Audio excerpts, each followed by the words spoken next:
그냥 어제는 숨고르기 한 조종이에요. 이걸 가지고 급락이니 뭐 하락이니 추세가 바뀌었니 이렇게까지 얘기할 수 있는 근거는 아무것도 없습니다. 그럼에도 불구하고 사실 딱 보시다시피 엔비디아 하나가 그냥 몸통을 전체적으로 붙잡아서 머리채를 잡고 끌고 올라가 버리죠. 시총 단위가 워낙 크니까. 그러니까 이걸 들고 올라가 버리니까 뻗팅겨 버린단 말이죠. 저게 가장 무서운 거예요. 저게 가장 무서운 겁니다. 지금 우리나라도 우리나라지만 저쪽에서도 지금 너무 왜곡된 경향이 있지 않을까. 다우지수 받을 때 차분하게 숨고르기를 하면 또 다음 상승이 쉬워질 수 있는데, 이런 식으로 버팅기기를 하다 보면 뒷일을 잘 모를 수 있겠다 라는 생각이 들어집니다.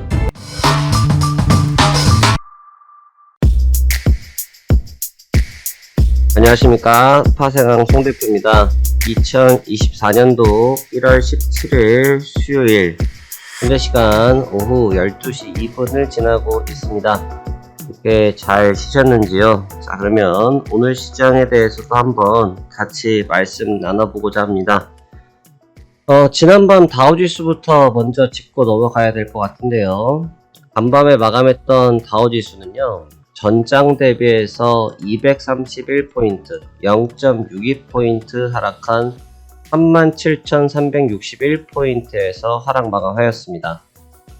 전거래였던 화요일은 마틴 루터 킹 데이로 휴장을 취했기 때문에 거래가 없었고요. 그다음에 전일 거래가 이루어지면서 움직임이 나타났는데 바로 조정으로 이어졌습니다.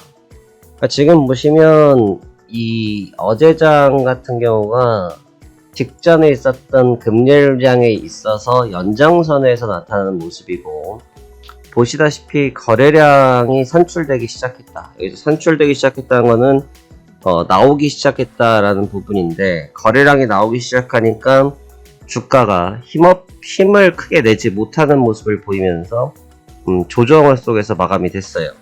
근데 여러분이 하락이든 이 상승이든 해석을 과도하게 하시면 안 됩니다. 그러니까 무슨 말씀을 드리는 거냐면, 그냥 어제는 숨고르기 한 조종이에요. 이걸 가지고 급락이니 뭐 하락이니 추세가 바뀌었니 이렇게까지 얘기할 수 있는 근거는 아무것도 없습니다.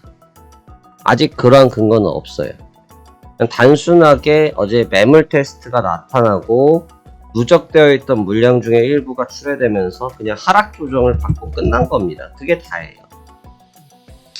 뭐 연준 쪽에 윌러 이사에 대한 발언을 가지고 많은 발언들을 하는데, 어제 윌러 이사께서도 말씀하시기에 금리 인하할 거야, 우리 연준 금리 인하할 거야 라고 말씀해 주셨어요. 사실 시장이 작년만 해도 그러한 단어만 나오면 거의 뭐 강분을 해가지고, 홍분도 아니죠, 광분을 해가지고 움직였었는데, 어제도 그런 말씀들을 하시긴 했지만 시장에서 기다렸던 얘기는 그게 아니죠. 그래서 언제 어떻게 할 건데를 기다렸는데 여전히 데이터를 보고 있다, 이러한 발언들을 하다 보니까 시장이 민감하게 반응을 하게 된 거고, 그러한 민감한 반응이 결국은 조정으로 이어지는 모습을 보여주면서 마감이 됐습니다.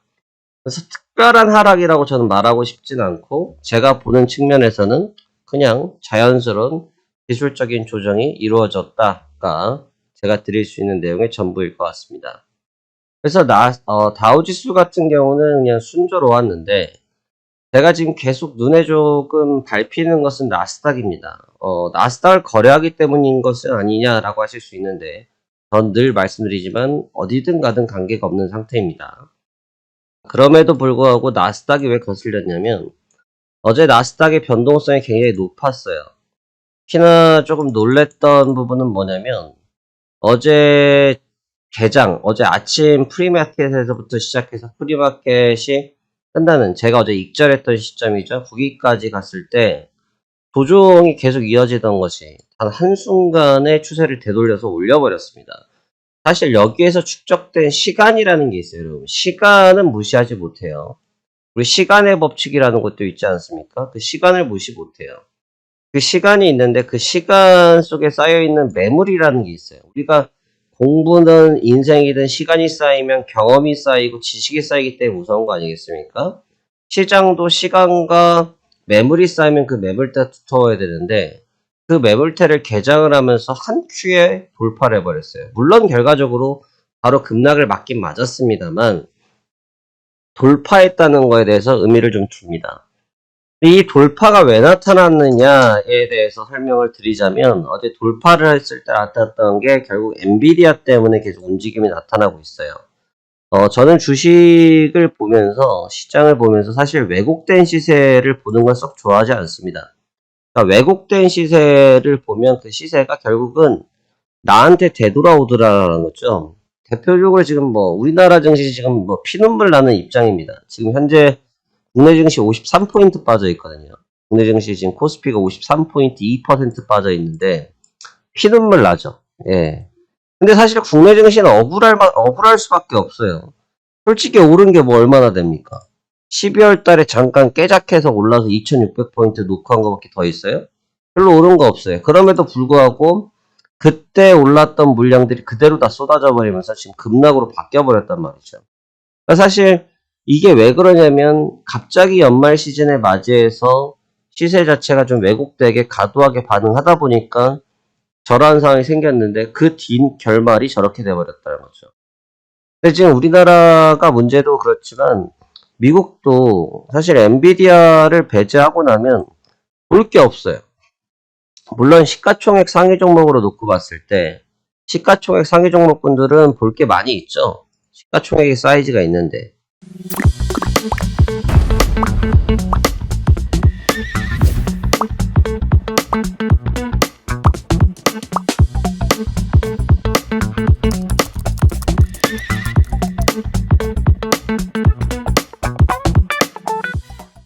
그럼에도 불구하고 사실 딱 보시다시피 엔비디아 하나가 그냥 몸통을 전체적으로 붙잡아서 머리채를 잡고 끌고 올라가 버리죠. 시총 단위가 워낙 크니까. 이 1, 2, 3, 4위들은 시총 단위가 워낙 단위가 있어서 웬만해서는 지금 만만치가 않다는 거죠. 그러니까 이걸 들고 올라가 버리니까 뻗팅겨 버린단 말이죠. 제가 그때 일전에 마이크로소프트와 애플에 대해서 말씀드렸죠.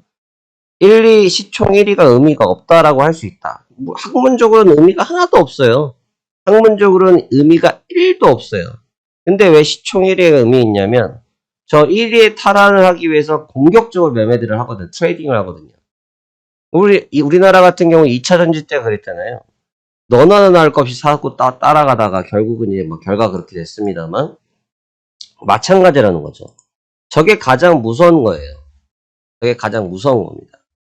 지금 우리나라도 우리나라지만 저쪽에서도 지금 너무 왜곡된 경향이 있지 않을까. 그러니까 조정을 받을 때 다우지수나 나스닥이 지금 진폭차를 보시면 뭐 S&P도 마찬가지입니다만 나스닥이 좀 더 더해요.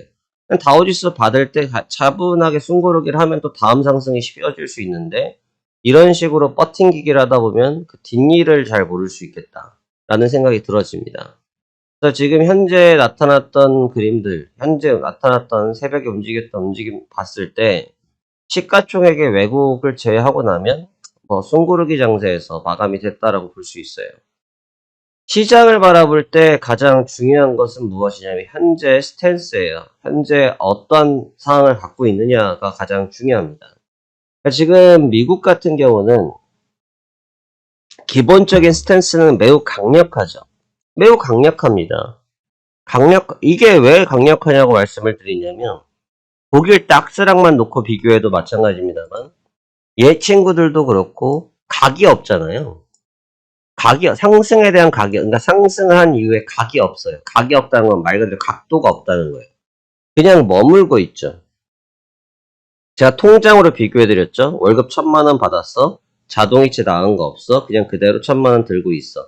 그냥 그 상태인 거란 말이죠. 근데 미국은 연초부터 두들겨 맞았어요.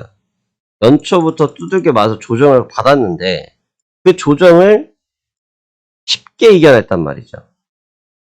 그러니까 이 상황 자체가 까다로워지는 거예요. 그래서 전체적으로 분위기 이런 것들 분명히 좋다. 분명하게 좋고 긍정적이다 라고 설명을 드릴 수 있지만 문제는 현재 나타나고 있는 이런 특정 종목, 시가총액 상위 종목으로 인해서 시세가 왜곡되는 현상에 대해서는 무조건 긍정적인 발언을 할 수는 없다라는 거예요. 그래서 연준 쪽에서도 제가 일전에 말씀드렸죠. 연준은 10중 8구 금리 인하를 합니다. 이건 뭐 누가 봐도 하잖아요. 근데 결국은 시기의 문제고 멘트의 문제 아니겠습니까? 그 멘트를 언제 어떻게 하느냐가 되겠죠. 그래서 지금 뭐 일본 니케이라든지 지금 가장 문제가 니케이, 다우보다는 나스닥 뭐 이런 쪽의 친구들이 현재 시세를 급격하게 왜곡을 좀 주는 경향이 있는데 여기서 제가 말씀드린 것은 오르는 게 잘못됐다라는 게 아닙니다. 주가 오르는 게 맞죠. 내리는 것도 맞는 거예요. 오르고 내리고가 맞는 게 문제가 아니라 다른 부분들을 모두 배제, 덮어버리고 특정한 힘으로 밀어버려서 땡기면 주가를 올려놓으면 그 효과의 충격은 우리나라 증시와 비교해보라는 거죠. 결과적으로 그런 모습이 나타날 수 있기 때문에 아주 조심스러운 거예요. 물론 이게 빨리 이 상태에서 기간 조정으로 마무리를 되고 방향성을 다시 잡는다라고 하면 이야기는 달라지겠죠. 하지만 그렇지 않다라고 하면 현재 말씀드렸던 부분의 압박감은 갈수록 높아질 수 있다고 보여집니다. 연준의 분위기 예상대로 갈러가고 있고요. 시장도 예상대로 숨고르기를 하고 있습니다. 결국 이제 이번 주 중반 오늘 내일 정도가 다시 한번 방향성을 찾는 분수령이 될 것으로 보여지고요. 저는 계속 엔비디아 보셔야 된다라고 말씀드리겠습니다. 엔비디아가 일별 주가를 지금 보시면 1월 4일부터 지금 1월 16일까지 딱 하루를 제외하고 나머지 다 급등 중입니다. 예상 리포터가 얼마를 준다, 뭐, 어디 운영사에서 얼마를 목표치를 갖고 있다, 얘가 어떤 종목이다, 그런 단어 다 필요 없습니다. 그런 단어에 집중하시기보다는 이 친구의 지금 시세가 머무는 시기, 멈추는 시기를 좀 집중해야 될 것 같고, 공교롭게도 아직까지 거래량이 크게 터지지 않았다는 점, 거래량이 크게 터지지 않았다는 얘기는 아직도 힘이 남아있기 때문에 과연 언제쯤 거래량이 터지면서 숨고르기를 볼지, 그리고 그것이 이 왜곡을 마무리해 줄지 여부를 체크하셔야 될 것 같습니다. 자, 그러면 오늘도 이와 같은 내용을 기반으로 하셔서 시장 판단 잘 하시길 바라겠고, 여러분들의 좋은 수익을 기대하겠습니다. 여러분들의 성공 투자를 응원합니다. 감사합니다. 화생왕 송 대표였습니다.